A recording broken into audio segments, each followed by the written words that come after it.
What is good, y'all? SG Game, man. It's your boy SmooveGotGame back with another Indianapolis Colts rebuild video. And today we're getting to the end of the season. We're going to match up with the last 2 weeks. See if we ultimately get the, what I say is pretty inevitable, home field advantage through the AFC side of the postseason, as well as end of season records, yards, all that type of stuff, man. We'll get to all that at the end of the video. But first, we got 2 games to go ahead and jump into. So if you guys are ready for that, hit the like, comment, and subscribe for your boy. And today we're playing against a pretty bad Broncos team, and then we'll come back and face the Jaguars for round 2 to go and end the year out. Kyle Pitts getting an upgrade here. He was at a fantastic season, way better than his year 1 with us. I mean, he did start out this first half season. Obviously, he played half a season with us last year. Started out the first half of that half season, so quarter, pretty good. But I mean, didn't finish out 1,000. And this year we have a chance to make him our third 1,000-yard receiver. As you see, Pittman Jr. is above it now. Downs has been above it. And now we just got to get Kyle Pitts another 120, 110 yards here. And he'll be right up there with it. Anthony Richardson closing in on 5,000 yards, 50 touchdowns. And what better way to do it than against the bummy squad? We can probably get pretty close here and make it a pretty easy game 18 to get to that level. So, of course, we're going to be showing the highlights from these 2 games.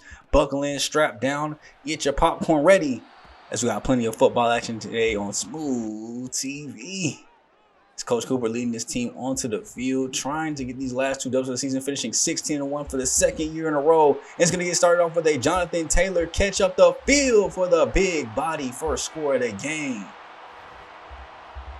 Amazing wheel route at the backfield that matched him one-on-one with the linebacker. And we've seen it time and time again. Richardson's going to find that, and it's going to be too easy. As now we get to the Broncos offense here. Jamonte Williams in the backfield. Last week, not too bad. 16 for 72 yards. But this, you already know this Colts defense is going to stop the run, and they're going to stop the pass. Here's that blitz comes in and gets the sack, as they're already back near the 1-yard line, 3rd and 17 for Denver. Hand it off directly and go ahead and give me that safety. One of the very first times we've seen that this season. DeForest Buckner, the TFL king, is in the backfield yet again.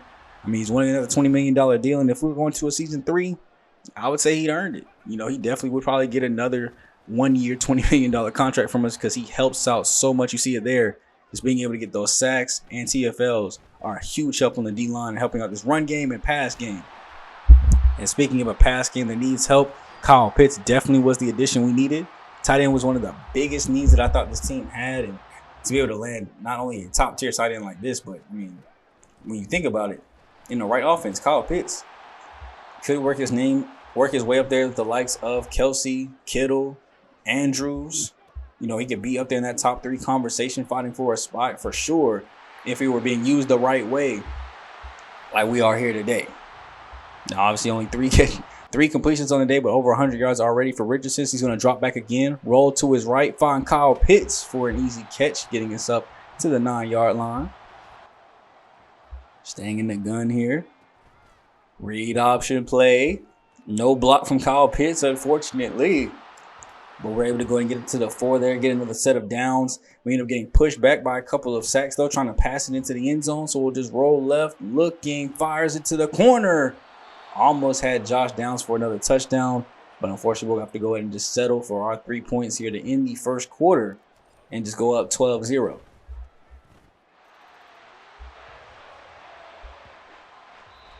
Now, of course, we're not necessarily aiming to get Kyle Pitts to goal here, but I'm not going to lie. When I be playing the game and I see something's near a milestone or something like that, I subconsciously start doing things a little bit more geared towards them. So, I mean, 12 in the first quarter is kind of low for what we've been able to see in the past, but we'll have to see if we turn it up here in the second quarter, or if Denver turns it up as Jamonte Williams shrugs off a tackler and will go all the way up the field, getting to their side, stiff-arming one and getting taken out of bounds at the 36-yard line. Baker finally getting something started here in the Broncos pass game. Rolling to his right, finding his halfback again as Williams for another catch. Won't be good enough for the first down, though, so on 4th and 4, they're just going to go ahead and take their 3. And at least finally get on the board here with about 8 minutes left in the second. Almost able to get there with the block. You see diving across the screen with Julius Brents. Almost able to get there. But it'll give the ball back to our offense, going pistol offense here, trying to calm things down. Get back to what we normally do, and this is a read option. The triple option pass gets taken care of, but honestly probably could have went to the crib if Richardson had just taken that one himself. He passed by everybody. Seeing that strong formation here now. Play fake. Throws it to his left. That's on the corner. Caught by Josh Dobbs. Toe tap. Swag. As he goes and drags those feet out of bounds. Able to get us all the way up into the red zone. And now looking at Kyle Pitts yet again. Actually, that's Max McCain. And tight end 2 roll. Getting a good catch there. Kyle Pitts is in at the wing formation here. But we're going to run it to the left side. Get another set of downs on 1st and goal. And we might be able to go in and get some points here. After a couple sacks yet again, we go and face a 3rd one here on 3rd and goal. Back all the way up to the 23. This is the 2nd time in a row. Got within the 5. Sacked all the way back to the 20. Now we're having to just settle for another 3 points here. Now it's 15-3. Denver, as we go ahead and go to the end of the first half here. Finally on their side of the field, though. Looking like they could possibly put up some points here before the end. As that one gets knocked loose by Kenny Moore. 2nd and 10. They'll go bunch tight formation here. Rolling to his left. Finds the flats. Vince Anthony not able to make a play over there. Hugging up on Coach Cooper. Trying to apologize for his mistake there because that should have been a yick. And then here on 3rd and 4. We force him out of the pocket. Bad throw. And they're going to once again have to settle for their 3. So that's 4 straight field goals from both teams combined. A pretty low scoring game here. We're about to go into the half. Only up 15-6. One of the lowest scoring first halves we've seen now. Like I said, Anthony Richardson might be trying to help out. Fellow teammate Kyle Pitts, you know, he's got that incentive bonus for reaching 1,000 yards on the season. So he's trying to get that bonus pay, and Richardson trying to help him do it. But at what cost? We might end up losing the 2nd game here on a sleeper game. As we look around the league, Tennessee is up 21-7 against Seattle. Of course, those are just games for, you know, drafting position. I mean, the Seahawks already got their quarterback in place, so maybe getting some more top-tier receiver talent near the top of that draft or edge rushers. And so we have New England and New York as the Jets just take care of the Patriots, 38-14. We'll see them in the postseason, hopefully, as rookie Max Wayland, 5 touchdowns against the Patriots too as well. Phenomenal game. And then over in Detroit, we have them beating the Bears 14-5 at halftime. So the Lions could be a team that makes the postseason at 9-6 right now. Could be looking at a 10-6 record after this game. And of course, the playoff trades are going to start to look more and more concrete these last 2 weeks of the season. But to go ahead and come out of the half, finally seeing some offense go ahead and get dealt here by Denver as they roll out to the right side. Almost getting that one through, but there is a penalty flag on the ground. That will be roughing the passer. Baker Mayfield, they would get that one off before being hit, but with enough time, the Quiddy Pay could not stop. And it gets their drive to keep moving. They're on their side of the field. 1st and 10. Throw goes out to the flats. Looks like he's looking short. 8 for 15, 97 yards. Hasn't really tried to go down the field much this game, as that throw was almost dangerously picked off. You see Kenny Moore running across the screen there. Pierre Collins knocking the ball loose last minute, though. Thankfully, 3rd and 4 here. Throw goes over the middle. I'm going to stop that, but not before getting the first. 3rd and 7. Seeing a lot of 3rd downs from this team on this drive. Throw goes out short, and they pick it up yet again for another first. In the red zone here at the 20-yard line. And the score is close. They're only down 9 points, and they almost just answered with a touchdown there on the underneath drag route. Thankfully able to stop them. We'll see if the defense holds strong here. 1st and goal up the middle, and you know DeForest Buckner is their first contact. Jalen Jackson in the backfield too as well, helping them. They're laying down the hammer of Thor, but on 3rd and goal, they're going to go with a play action read here. Throws it over the head of Franklin, and Pierre Collins in coverage of Gesicki. Not able to go in and hold down strong. It is 13-15. We're only up 2 points, and it's in the 3rd quarter still. So we're going to have to go back to the air and try to get this offense back gassed up. Haven't seen too much from Indianapolis today on offense. Been mostly defense. But here we see a corner route by Kyle Pitts making the catch and getting taken down up the field. He's in that mode right now, so we'll have to see if they keep feeding him. They will go back to him here on 1st and 10. He'll make a man dive and miss and try to truck through 2 defenders before getting taken down with forward progress at the 8. Putting us in goal territory here to start off the 4th quarter. First play here. Richardson rolls to his left, looking, finds in the back corner, will be picked off. That is Justin Simmons, I believe. Yes, at safety. I guess he kind of threw that one expecting the receiver to keep running across the line. Saw him stop, so tried to put it on him there with the arm strength. But Simmons, great read to go ahead and yank that one off in the end zone to stop any points from going across. And now Denver is looking like they're in a position to possibly take the lead. A field goal here would give them their first chance of the game. So we're getting a lot of man coverage here from the Colts, and it's not working so far. As that gets them up to 3rd and 1, they're going pistol here. 2 backs in the backfield, 1 tight end back there, and they go ahead and get him down, but not before getting the first, as Williams is running really well. And now there comes the blitzing pressure. They go ahead and strip sack Baker Mayfield. Jalen Jackson picks it up. I couldn't see who was there on this sack. I think it might have been EJ Speed getting in the backfield. But now we've got the ball in great field position, and we got to put up points here. At least 3. Second and 9 from the 21. Looks like a little RPO read here as Pittman Jr. breaks through a tackle and gets taken down. Didn't basically gain anything, though. But, I mean, at least he broke a tackle, made it look kind of cool. Rolling out to his right, has a receiver in the end zone, and is picked off again. I like what he was doing. Maybe if he doesn't roll out, the safety's eyes don't go with him, as Bell was able to kind of read the eyes and be in perfect position. But I like what he was doing, though. It was open. Just kind of messed up either with the rollout or waited too long to throw it. And just like that, the Broncos got the ball back again thanks to an interception in the end zone. This is why our red zone percentages be so low. Throwing those interceptions there when we get close.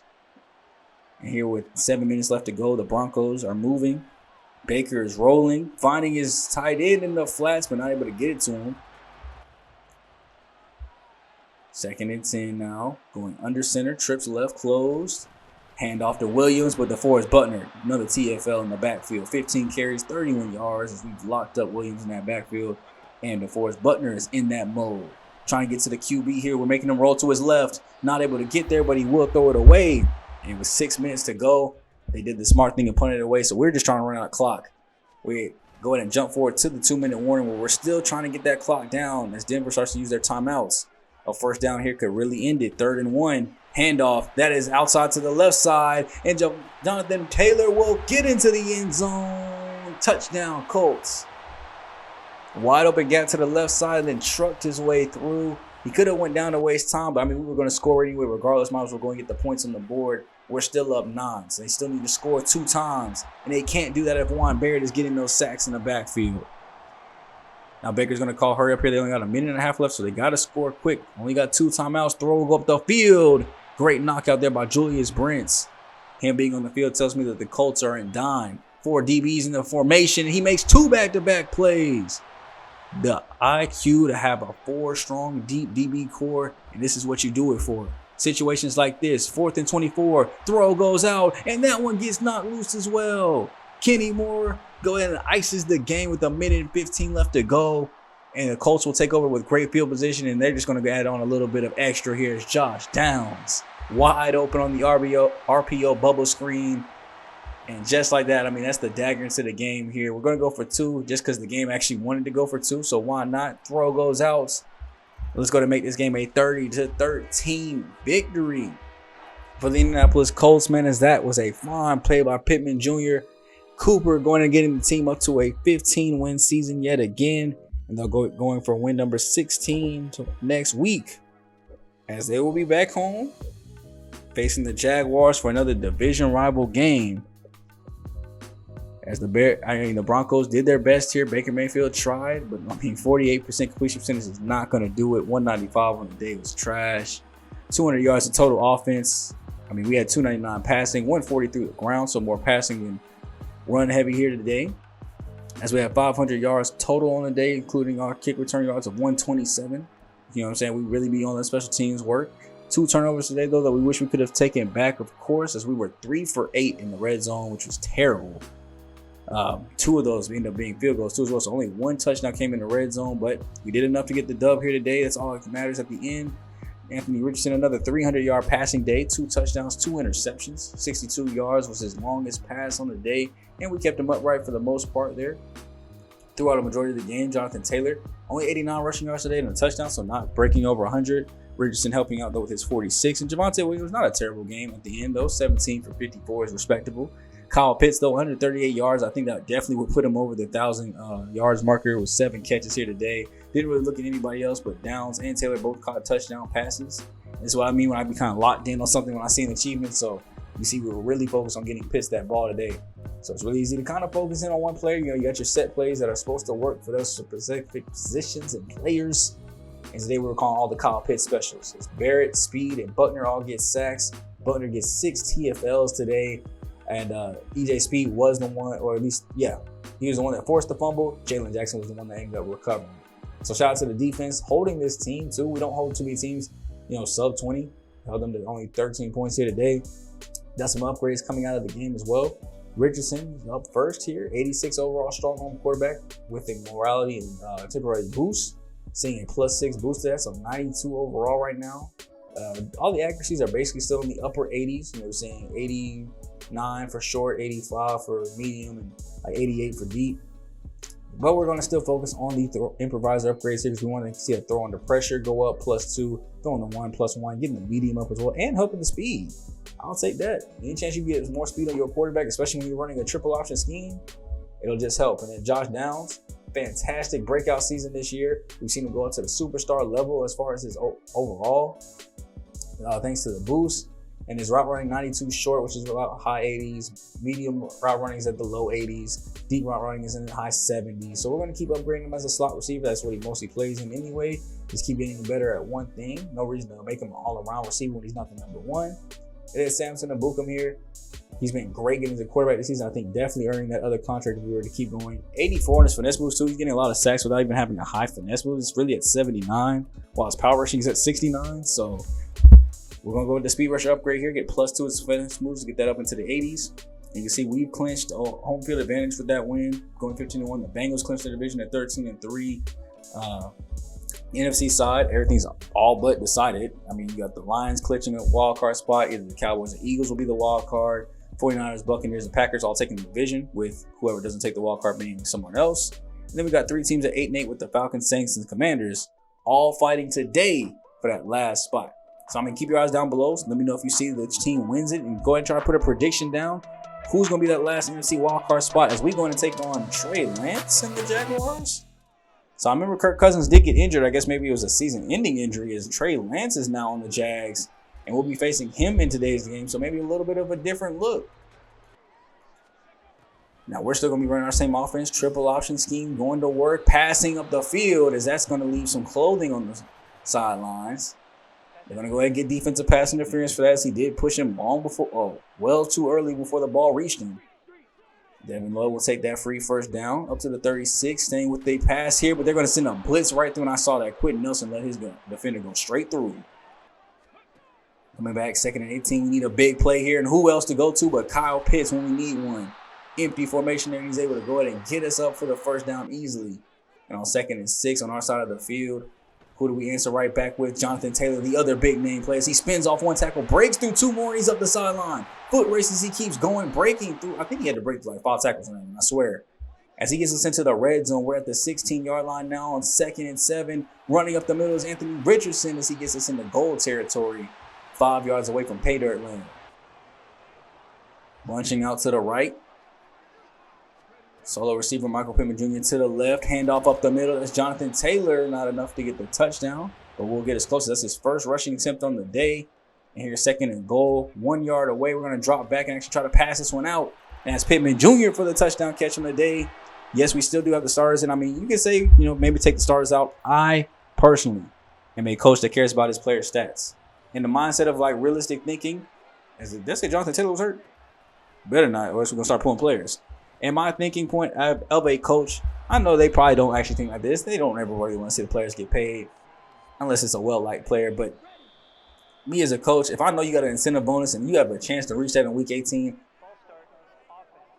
I'm going to let you get it. I'm going to come to you and I'm going to ask you first, though. I'm going to be like, look, you're risking injury playing this, and if you get hurt, we both in trouble.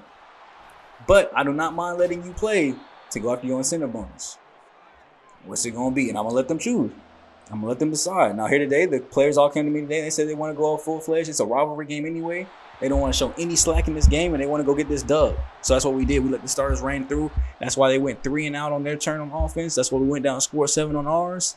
And here on 4th and 5, they're punting it back to one of the best returners in the game, KJ Hamler, taking this one right up the middle. He's going to juke out to the right side. He's got 2 men to beat. Going out to the corner, he gets 1. Shrugs back inside. Probably could have bounced back outside, but the punter forcing him to get taken down by the rest of the team.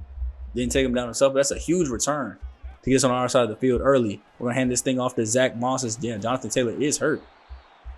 I think we went in and just pulled him from the game. I think it says he'll return back later in a couple quarters. We're going to just let him rest. No reason to force him. Definitely not going to force him back in. But we'll have to see if he even comes back into the game at all. So you'll see more of Zach Moss here today.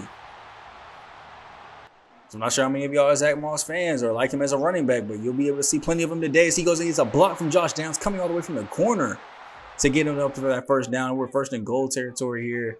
Third and goal now if we haven't been able to cash in yet. Throw, go over, block, and you shall be rewarded. Josh Downs with a great block to get us there. Catches the touchdown pass to put us up by 2 scores. And we're going right back to the offense as the Jags still unable to score here in the second quarter. Read option going back to the left. Richardson's getting the block from. No, he's not. Kyle Pitts was in great position to make the block, and if he had got it, we probably would have seen more yardage. But misses his blocking assignment there. So we're not going to go to him and probably should have, as that's going to be an interception by the Jaguars going up the field and finally being taken down by Zach Moss as Josh Allen of the Jaguars will go down with the injury, grabbing his side. As injuries start to happen, we'll start to see if more players get pulled. I mean, the Jaguars are still fighting for a playoff spot. They have not clinched at this point. We saw that. There's only 2 teams in the AFC that have clinched a playoff spot, so the Jaguars are still technically fighting for their lives. We could play spoiler and ruin their chances to get into the postseason. And when you down 14-0 to this Colts defense, you might as well go ahead and kiss the dub goodbye. Read option here. Trey Lance going out to the right side as he's going to get up the field, and he's going to get enough for the first down. Definitely a quarterback that if I was starting a franchise and I didn't already have a quarterback, I would look at trying to pick him up. I'm not even going to lie to you. Running out to the right side as he gets taken down. Travis Etienne putting in work today. First and 10. Lance throws it out to his receiver as we go to take out Calvin Ridley Jr. Getting taken down just shy of the sticks. 2nd and 1. Coming up on the 2-minute warning. Lance with a blitz in his face throws this one to the corner. It is a touchdown grab. Travis Etienne. Trying to show he's one of the next best receiving backs in the league, like CMC, like Alvin Kamara. As he toe tap drags that one for the first touchdown of the game for the Jaguars. And now the Colts coming back angry. They're going to toss this one out. Zach Moss leading the first time on the pitch, man. Not a whole lot of speed, but he does get us a bunch of yards. First and 10 coming out of the 2-minute warning. We're going with the counter play back left. Moss dragging his way to our side of the field. We're going no huddle here. Staying in the pistol formation. Got about 1:40 left to go. 3 timeouts, so we still got plenty of room and space. Rolling to his right side. He's going to throw this one out. That's Pittman Jr. with the grab. Not the most accurate pass as Jared Brewer will go down with an injury. But I'm glad he was able to make that play, and that injury timeout will stop things. And you see him open in the corner. This time we're able to get it. No interception. They did not play that like the Broncos, as we are able to go ahead and get a touchdown from Zach Moss. 21-7. Looking all day, throws it out to his left side as Vic Anthony goes in and makes the play to tackle him down. They're trying to score here before the end of half. They have 2 timeouts, 50 seconds left. They could get in field goal range, at least put up 3. Trey Lance throwing to his left, incomplete pass. That'll at least stop the clock for him. Going under center, rolling right, throws it right, and it's out of bounds. So 4th and 4, we'll have to see what they dial up. They don't try to go for it. They punt it back, but they give us 3 timeouts, 20 seconds to go. Let's embarrass this team if we can. Looking left, I see a man. That's Zach Moss with the catch, shrugging off a tackler. And we'll use our first timeout. We're on our side of the field already. 17 seconds left to go. Going empty, looking, finds him. That is Michael Pittman Jr., and he gets out of bounds. No need to use a timeout. 11 seconds left to go. We're staying empty. Bunching up the right side. Rolling to the left side. Throws it out to Josh Downs, and he'll catch it. Calling our second timeout. We have 5 seconds left. We got enough for either an end zone shot or a quick play here. 4, 3, 2. We're going for it all. Pitts gets into the end zone.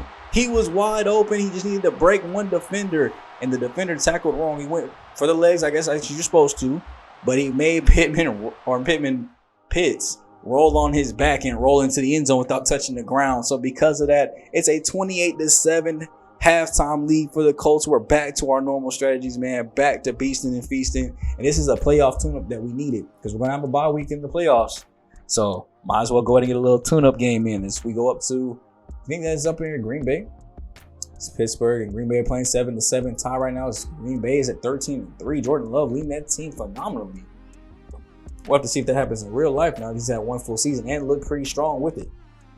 To end it, at least. Now over at Kansas City, they're down 21-7. Looking like a pretty pedestrian year for the Chiefs. They could finish below 500, while the Chargers looking like they could get win number 10 on the year.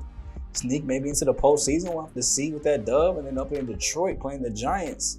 They are down 10-7, fighting for their postseason lives. Actually, no, they clinched already, so they're not playing for anything. The Giants just kind of should be trying to lose so they can get a higher pick. But looks like they're on the winning end of that game. So now we looked at all these Sunday day games here. We're going back to Colts action. Richardson on offense. Pocket looking very clean. One of the cleanest pockets I've ever seen in my life. So we're able to go ahead and find that one out. Alec Pierce with a great catch. Pocket still looking clean. Throws that one out. That's Kyle Pitts again making a great catch. Getting down 285 and 4 touchdowns on the day. Not much for the running game, but we go into the fourth quarter here. So we're going to hand this thing off to Jonathan Taylor. Get him moving. Get them legs back active as he is back in the game. Took off the second and third quarter. Wanted to go ahead and finish out the fourth. So I let him go ahead and do it, man. I mean, he's already broke the single season record, but he wanted some more stats. So we're going to roll to the left with Anthony Richardson and get him some more stats as well. 4 passing, 1 rushing. My man is looking like a beast. Trying to go for that MVP.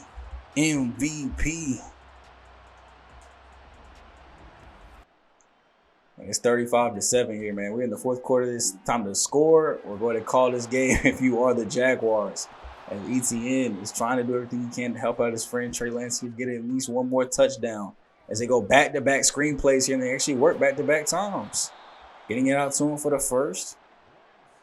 Now they're going to need to score a lot quicker than that because, I mean, they're down 28 here. So they're going to go ahead and go over the top then just because I said that. As that is John Peppers on ETN, and ETN beat him. Wow.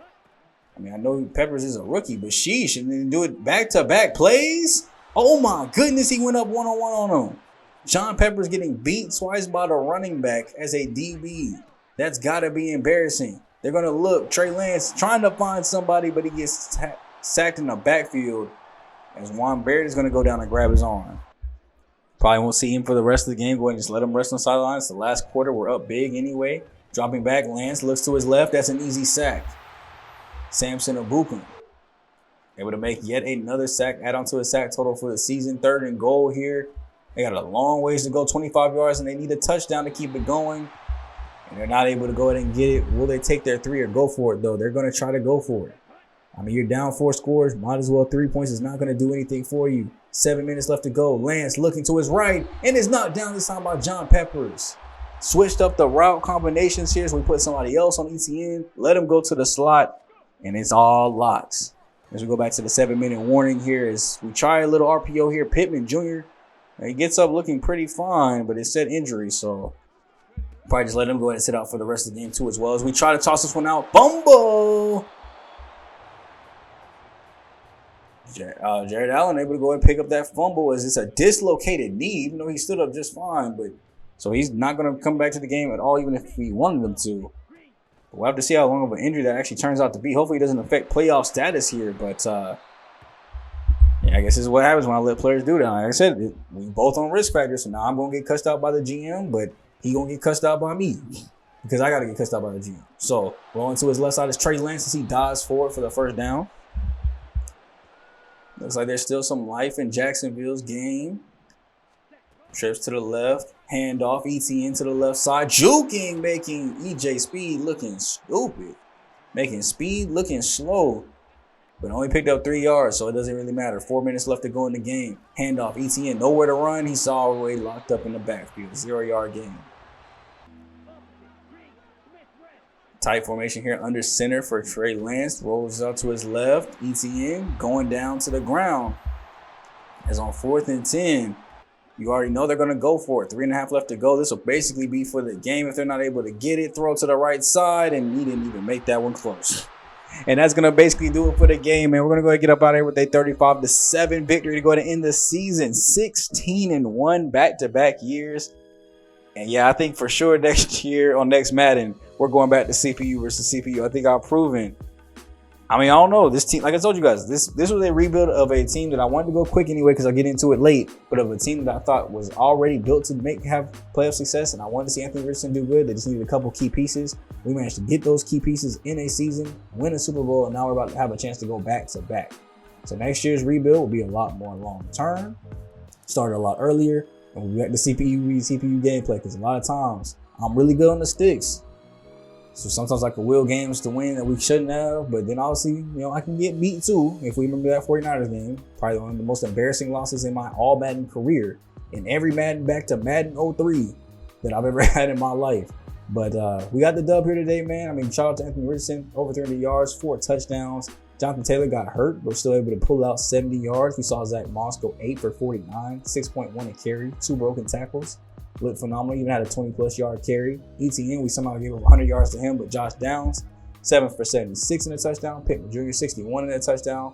Pitts, 81 in a touchdown. Zach Moss, 56 in a touchdown. So shout out to them boys for scoring.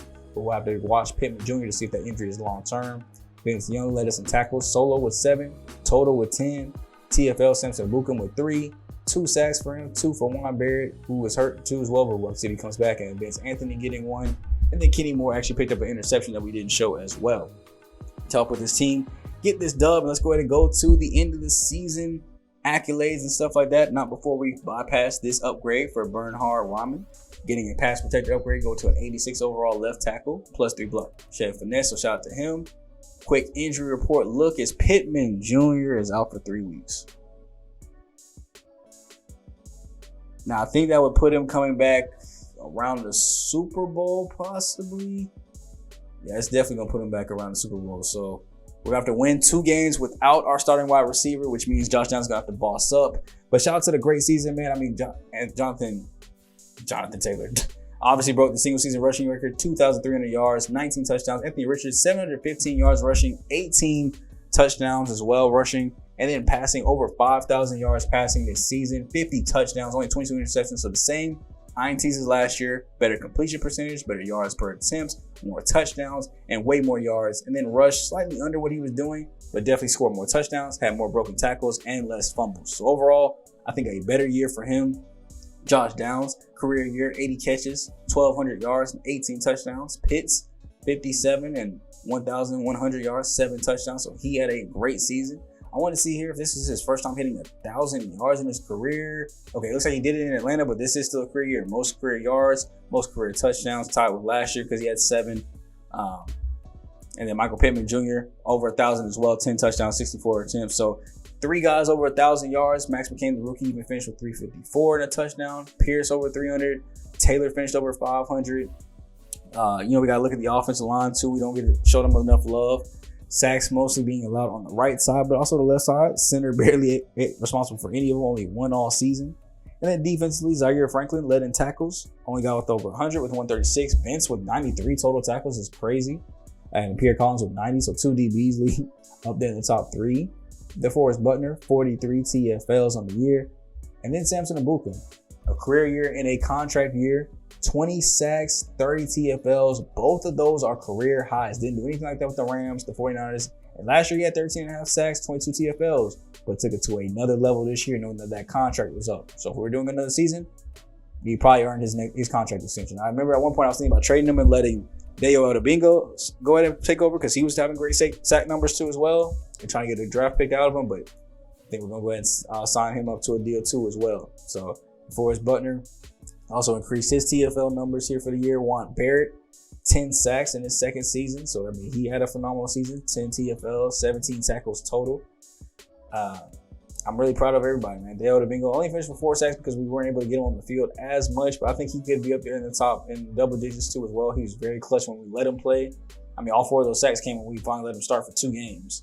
John Peppers led the way in interceptions with 5. Kenny did have 4 though. So I got to see where Peppers ranks among all DBs and especially the rookies to see if he might have caught himself a rookie of the year bag. Matt Gay finished with 90% on his field goals, 97% on his extra points, missing 2 of those each. And the 2 that he missed as far as field goals go, looks like we're from 50 plus. He went 2 for 4 from that range. Corey, 44.3 yards net on his punts. And then no touchdowns returned back on kick returns, but we did have 1 on punt return with KJ Hamler, averaging 9.4 an attempt there with those. Now we look at the full league leaders. So obviously you got to go NFC, AFC for defense for whatever reason. Donald, 30 TFLs leading the way on the NFC side. 22.5 sacks by Micah Parsons. That's got to be up there near the league record. Okay. Aaron Donald only 14.5. DeMarcus Lawrence only 13.5. And then interceptions, Fred Warner and Darius Slay both with 6. So at least we know John Peppers didn't lead the NFL in interceptions, but we'll have to see what he did as far as the AFC. Leading the way on that side with 5 of those things. Kenny Moore behind him though with 4. So shout out to him. Sacks, 20 by Samson Ebukam. So not enough to lead the NFL, but in second place and leading the AFC over TJ Watt, 17.5. Max Crosby, 15. DeForest Buckner leading the way in the NFL again with TFLs with 43. And the tackle leader was Matt Milano, 144. I thought Zaire might be up there. He's his top 3, but 2 guys ahead of him, so not too bad. And then as we go to the other stats, we can finally look at this at a full NFL standpoint. So receiving, CeeDee Lamb over 1,600 yards, under 15 catches, 15 touchdowns. You see Kelsey with 1,300 yards, 103 and 9 touchdowns. So he led all tight ends. As far as receptions, yards, and probably touchdowns go, Tyler Boyd in between them, 19 touchdowns with 1,400 yards. Downs finished 4th out of all receivers in terms of yards. Obviously not going to be up there in receptions. 18 touchdowns though, probably will put him up pretty high. But as far as the next closest tight end, did end up being Kyle Pitts in terms of yards. He's only one of the ones to get over 1,000. So shout out to him, putting his name up there with the greats. Rushing, Jonathan Taylor. Actually, going back to receiving, I did want to check to see if Josh Downs, second behind Tyler Boyd. I just wanted to see if he was, how high he was on that, see if anybody else eclipsed that. But Jonathan Taylor, 2,313 yards, 19 TDs. Travis Etienne, who we just played, ended up finishing second with 1,600. No CMC because he got hurt through, I think, like the first 6 weeks of the season. Brees is up there, though, with the Jets. So, I mean, those are some tough teams that we might have to face in the postseason. You see a lot of AFC talent up here leading the rushing yards and attempts and everything like that and touchdowns. I just wanted to look to see if there's any young players that we see kind of making a name for themselves. Not really. At least not yet. Jonathan Taylor led in touchdowns with 19. Anthony Richardson leading second place with 18, leading quarterbacks. Up pretty high for that one. You know, no Lamar Jackson up here. Unfortunately, looks like no Jalen Hurts. But he did lead in passing touchdown or passing yards. Only went over 5,000. Patrick Mahomes finished with 48. Dak with 44. You see Love, Allen, Klein, Seth Stinger, quarterback of the Saints, over 4,000 with Joe Burrow, 4,083. That's pretty good. We didn't see much of Seth Stinger last year. It was just his first year starting. Second year in the league, 73 overall scrambler. Did not start last year for New Orleans, but I guess took over this season. 4,083 yards, 33 touchdowns, 19 interceptions. Not bad. Honestly, if we're continuing another season, I would consider putting him up to like star depth. That's a very good breakout year for somebody that didn't play at all last year. I would consider moving up because I do want to do stuff like that too, help out other teams when like things I feel like should happen aren't happening. You know, kind of keep my eye on the league better. I feel like that's one of the things I can do better with these series. You know, not focus so much on our team, but also look at other guys around the league, making sure the league is balanced and other teams are getting treated fairly like ours too as well. So I'm gonna try to work on that more as the series get deeper. But of course, Anthony Richardson, 50 touchdowns, 22 interceptions. See, Love was at 42 and 10, so he's not the only one with double-digit interceptions. Dak with 40 and 4 is crazy. 37-3 by Allen is crazy. Now, I wanted to look up some records to see who was on here. Anthony Richardson at least put his name on the list though with the 51.99. You know, not up there in the list, but he's at least on it. Also put himself on there with the touchdowns with the 50 piece, tying Brady and Mahomes. Needed 5 more to catch up to Manning though, so maybe 1 more game. Jonathan Taylor, of course, well above that, you know, 200 yards above the record there. Touchdowns, nobody got onto that list. Receiving yardages here, nobody camping out on that list. Touchdowns, Tyler Boyd did get on it though with his 19, getting up there by himself, right behind Jerry Rice up top, and Josh Downs tied for 18. So he's got on the board too behind Rice and Moss, and then obviously Clayton Sharp, Devontae Adams, all them guys. But also wanted to look at sacks here too as well, because that 22.5 does, tie the record. I don't know if the record is 22.5 or if it's 22 even, but he's tied up for first place on the list. And now we look at team stats, and I cannot believe we had 10,000 yards of total offense or total yards game. 10,000. Next closest is 6. A 4,000 lead over that. 8,000 yards of total offensive yards. 2,000 over the next closest team with the Bengals. Passing yards, obviously we were first in that. 5,000 over there. First in rushing yards, 3,000. Next closest is 2,000. So almost 1,000 yards more than the Eagles. And then the Jags. 40.7 points per game, almost 20 points more than the Cowboys. So we are really scoring efficiently, getting those points in the game. 50 touchdowns obviously is going to lead the way. 38 rushing touchdowns is obviously going to lead the way. Only 414 first downs, which actually leads the way by 100. So I said only like it was kind of slight because I didn't know where the rest of the league would be at with that. Defensively, obviously, we didn't have like the greatest defense. We're scoring so quickly that it's kind of hard to consistently stop teams that quick or that much. So not at the top, but not at the bottom either. As if we scroll down here a little bit, looks like we're about actually on the better half of the midway mark, but 5,400 yards given up. Pass defense, looks like we didn't give up the least, obviously. You see the Ravens and Jags near the top of that. Second worst pass defense. The Jets just slightly worse by like 10 yards. 10 yards exactly. Rushing, second, or actually no, the best rush defense in the league. 1340. Packers behind us with 1490. Points given up here. Eagles gave up 289. The 49ers at 295. Of course, you saw what they did to us. 469. End up giving up the most points in the league. So we got to do better on that. But 55 sacks as a team. I mean, the Seahawks only got 9. Give up 55 sacks this year. Obviously, the now single season leader with the Cowboys give 52 and they're right behind us. But still, 55 is crazy. And then fumbles. We're actually on the low end on those fumble recoveries. Didn't cost too many of those. And interceptions too as well. 5 by the Browns is pretty low. 20 by the Buccaneers. We're in third place with 16 behind the 49ers who had 18. But the Buccaneers must have had a strong pass game. Looking at the conversion rates, third down percentages here. You see the Bengals are on top with 59%. We had 54%. So we still in that top 10 list there.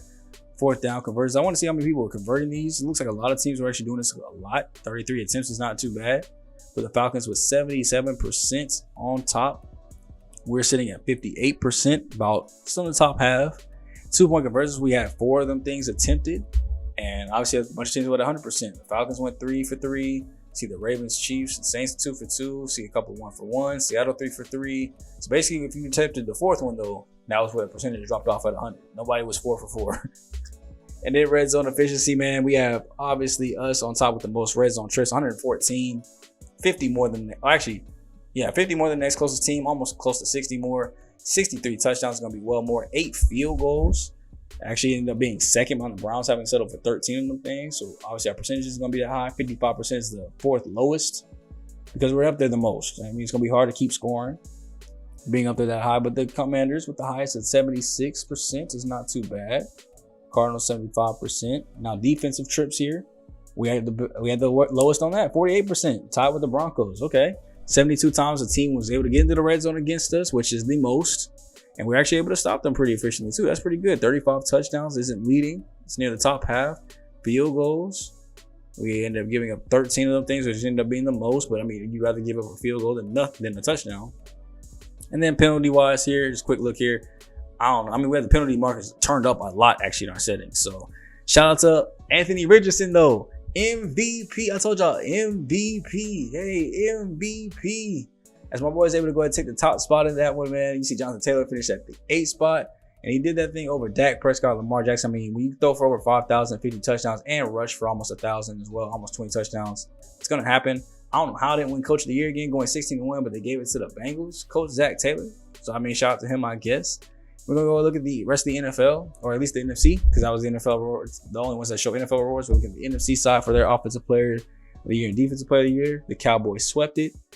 Rookie was Enrique Seawhite, who we actually played against, and he saw that man could put up some yards. Kadeem Alexander for Defensive Rookie of the Year. Dak got Best QB. Tony Pollard for Best Running Back. CeeDee Lamb for Best Receiver, so they swept that whole category. Best O-line goes to the Commanders' Sam Cosmi. Best D-line goes to Micah Parsons. Odafe Owe, Best Linebacker with Hassan Reddick right behind him. So look at the Buccaneers looking strong. Eagles with Darius Slay Jr., Best DB, and Daniel Carson for Best Kicker.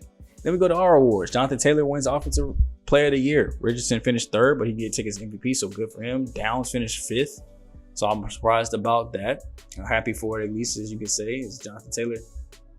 I mean, he broke the single season rushing record. I thought he might have actually got MVP with how good he was. Defensive Player of the Year, Samson Ebukam. So we swept the Player of the Year awards too, just like the Cowboys did on the other side. So maybe that's a foreshadowing for the Super Bowl weekend. Max Wallen ends up getting Rookie of the Year. McCain ends up finishing 6th. Obviously, he wasn't a starter, so didn't have enough stats, but Max did great. Every time I saw his stats pop up below. John Peppers ended up finishing 3rd for defensive rookie. I thought he might have had it with the interceptions, but Marcus Kershaw with the Raiders did the greats. So I got to give it to him. Looks like we take best QB and running back, but best receiver goes to Boyd over Downs. Unfortunately, I guess the touchdowns really kind of helped out, the one extra one. Best O-line goes to Tyler Lindenball of the Ravens. Best D-line, Samson Ebukam, again. Best linebacker, TJ Watt with the Steelers. And John Peppers did get up best DB, though. So he at least walks away with one award. Kenny Moore finishes 7th, but I'm surprised the rookie walks away with anything other than an Defensive Rookie of the Year award. It's best DB, but not Defensive Rookie of the Year.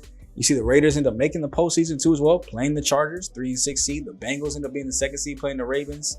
The Jets and Jags end up playing for the 4 and 5. On the NFC side, you got the Cowboys and Falcons, Bucks and Lions, 49ers and Eagles, with the Packers getting the 1st round bye like we do. So we'll see how this kind of shakes out. I won't leave you guys on a cliffhanger. We will go ahead and see who our opponent is going to be for that very 1st round. Because remember, we are playing the lowest seed that wins between these teams. So either the Ravens, Raiders, or Jags are going to be up on deck. And it's up being the Raiders, man. They end up going taking care of the Chargers 27-17. The Bengals win 31-28 against the Ravens. Jets beat the Jags 24-21. So it'll be the Bengals and Jets playing on the other end of the AFC. On the NFC, you got the Falcons upsetting the Cowboys, so bye-bye to them, 31-28. Lions upsetting the Buccaneers, bye-bye to them, 14-13. And the 49ers winning against the Eagles, 41-31. So 1-7-4-6 on the NFC, 1-6-2-4 on our side. And we got to go ahead and take care of, see how the Raiders were able to win their game here, looking at their box score. It looks like they dropped 10 points in that 4th quarter to really make a comeback too as well. I mean, the Chargers did drop 7 to make it interesting. Freeman, who we have played before already this season, Jacob Freeman, 185 with touchdown and interception, so nothing too impressive there. But Josh Jacobs, who we did not see, ended up rushing for over 100 yards. And of course, nobody did anything fantastic through the receiving game because they didn't pass for much. But this time around, we will face Josh Jacobs. If y'all remember the last time we played them, we faced a heavy dose of Barry Sapp instead, where we ended up winning 59-35. They gave it 21 in the 2nd, but we had 21 in the 1st. And it was just a really high scoring back and forth game. Richardson 2 touchdowns, over 300 yards passing, but we gave up 300 to Freeman, but intercepted him twice, sacked him 4 times. Like I said, we saw Sapp most of the game, 9 for 26. He did score though. But Richardson rushed in for 2 touchdowns. We also had Jonathan Taylor, of course, go off. We were not able to hold Devontae Adams, 192 touchdowns, but they couldn't hold Downs. 4 for 100. Pittman Jr., 3 for 95 and a touchdown. Now we will be playing this game without Michael Pittman Jr. So we're going to have one weapon down. But I mean, that's no excuse, man. We got to come out and get this dub, starting our 2nd playoff run here to see if we can back up our last Super Bowl championship. So if you guys are ready for that, leave a like, comment, and subscribe. Sorry for the little bit longer video here today. I do want to get these videos a little bit stretched out so we can get more content, slow the pace down a little bit. But like I said, this series is quick and going to be over soon. And when the show will be on the way as well. So if you guys are enjoying it, leave a like, comment, and subscribe. If you want to see more content, please join the family, man. SGG, the best gaming channel on the tube. It's me, your boy, SmooveGotGame, aka Coach Cooper. And I'll catch you guys in the next rebuild video. Have a good rest of your day, man. I'm gone for the day. Later.